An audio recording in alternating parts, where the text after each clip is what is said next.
We're listening to KSG Podcast. This is a short, crisp, concise, exam-oriented, edited editorial for civil services aspirants. In this podcast, we are going to talk about why Israel hates the Palestinians. Source for the content is Marwan Bishara's article for Al Jazeera. The Palestinians have every reason to hate Israel. It is a settler-colonial apartheid state erected on the ruins of their homeland. But why does Israel hate the Palestinians so much? It has sadistically and systematically terrorized, blockaded, and imprisoned them after taking control of their lives and livelihoods, denying them fundamental rights and freedoms. The obvious answer may not be the right answer.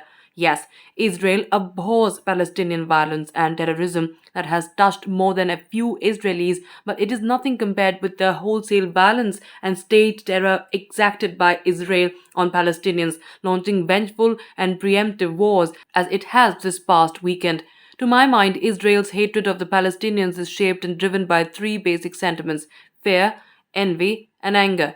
Fear is a major factor. It can be irrational but also instrumental. It should come as no surprise that Israel has continued to fear the Palestinians well after it occupied all their lands and became a mighty regional and nuclear power. Because its fear of the Palestinians is not merely physical or material, it is existential.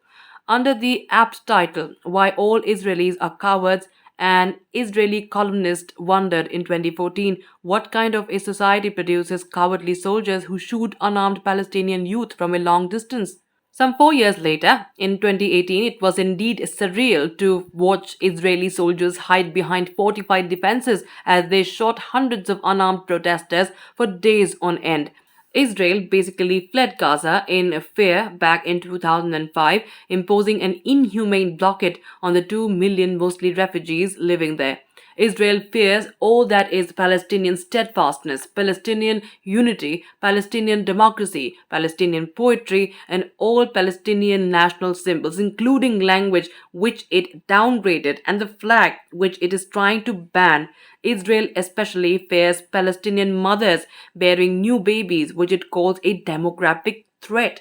Echoing this national Israeli obsession with Palestinian procreation, a historian warned 12 years ago that demography is a threat to the survival of the Jewish state, much like a nuclear Iran, for example, because in his view, Palestinians could become a majority by 2040 to 2050. Fear is also instrumental for a garrison state like Israel, known as an army with a country attached.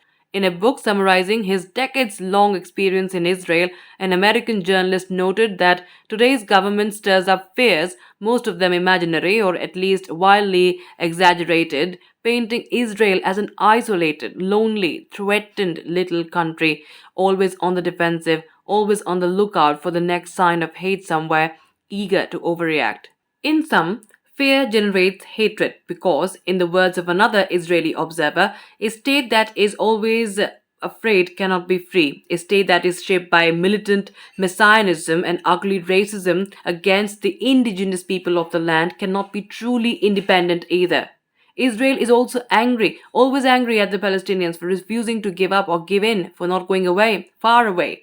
Israel, for all intents and purposes, has won all its wars since 1948 and become a regional superpower, forcing Arab regimes to bow in humiliation. And yet the Palestinians continue to deny the Israelis victory. They will not submit. They will not surrender. Rather, they continue to resist what may come. Israel has the world powers on its side, with the United States in its pocket, Europe behind it, and the Arab regimes sucking up to it. But the isolated and even forgotten Palestinians still refuse to cede their basic rights, let alone concede defeat. It must be infuriating for Israel to have so much innocent blood on its hands, to no avail. It kills, tortures, exploits, and robs the Palestinians of all that is dear, but they will not acquiesce. It has imprisoned more than 1 million of them over the years, but the Palestinians refuse to capitulate. They continue to yearn and struggle for freedom and independence, with many insisting on Israel's own demise as a colonial state. Israel is also envious of Palestinian inner power and outward pride. It is envious of their strong beliefs and readiness to sacrifice, which presumably reminds today's Israelis of early Zionists. Today's Israelis conscripts turn Robocops face off against bare-chested Palestinian bravery from behind their armored vehicles, cowardly shooting with vengeance. Israel is most envious of the Palestinians' historic and cultural belonging to Palestine, of their attachment to the land, and attachment Zionism has had to manufacture in order to entice Jews into becoming colonial settlers. Israel hates the Palestinians for being so integral to the history, geography, and nature of the landscape it claims as its own. Israel has long resorted to theology and mythology to justify its existence when the Palestinians need no such justification, belonging so effortlessly, so conveniently, so naturally. Israel has tried to erase or bury all traces of Palestinian existence, even changing the names of streets, neighborhoods, and towns. In the words of one Israeli historian, to find accurate parallels for the reconsecration of places of worship by a conqueror, one must go back to Spain or the Byzantine Empire in the middle of the late 15th century. Israel hates the Palestinians for being the living proof that the foundations of Zionism, a people without a land settling in a land without a people, are mythical at best and violent and colonialist in reality. Israel hates them for impeding the realization of the Zionist dream over all historical Palestine, and it especially hates those living in Gaza for turning the dream into a nightmare. Yet, it would be wrong to glorify any of this. Love is always better than hate. Hatred is destructive and feeds into more hatred. Hatred is devastating to the hateful and the hated.